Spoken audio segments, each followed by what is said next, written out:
Je vous fais cette vidéo depuis la grande mosquée de Médine et je peux vous assurer que ce concept de Dieu unique prend tout son sens quand on voit l'humanité tout entière rassemblée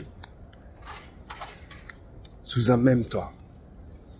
C'est impossible et c'est juste incroyable. C'est juste incroyable de voir toutes ces nationalités réunies dans un seul et même endroit. On a de tout, des Français, des Chinois, des Malaisiens, des Indonésiens, des Sénégalais, des Maliens, des Comoriens. C'est juste incroyable, cette diversité, cette pluralité. Et c'est là où, en fait, que deux choses se passent. La première, c'est qu'on comprend pas, quand on est dans un endroit comme ça, on comprend pas comment ça se fait qu'il y a des guerres dans ce monde.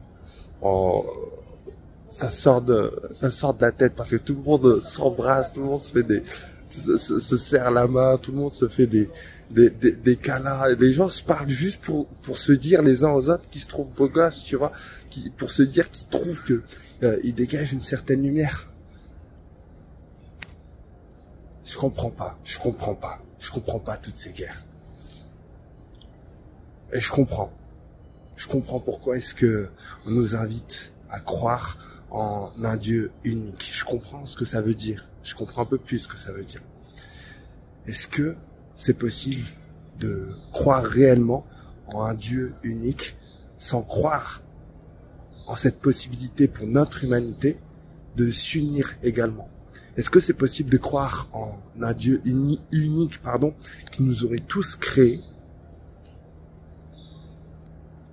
sans accepter ces différences qu'il peut y avoir entre nous, ces différences au niveau de la religion, ces différences au niveau également de la foi, parce que selon ce concept, selon le concept de Dieu en islam, il serait tellement puissant, dans toutes les religions monothéistes d'ailleurs, il serait tellement puissant que juste en un claquement de doigts, il pourrait détruire toute l'humanité ou au contraire rassembler toute l'humanité.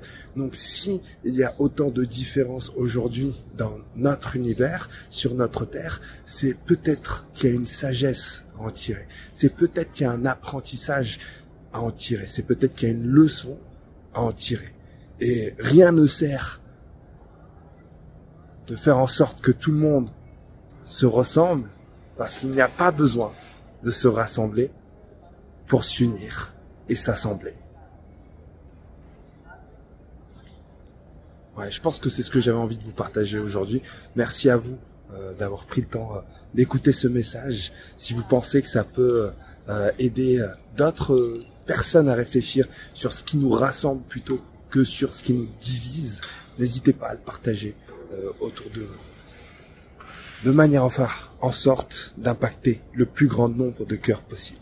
Prenez soin de vous, prenez soin des vôtres et à très bientôt.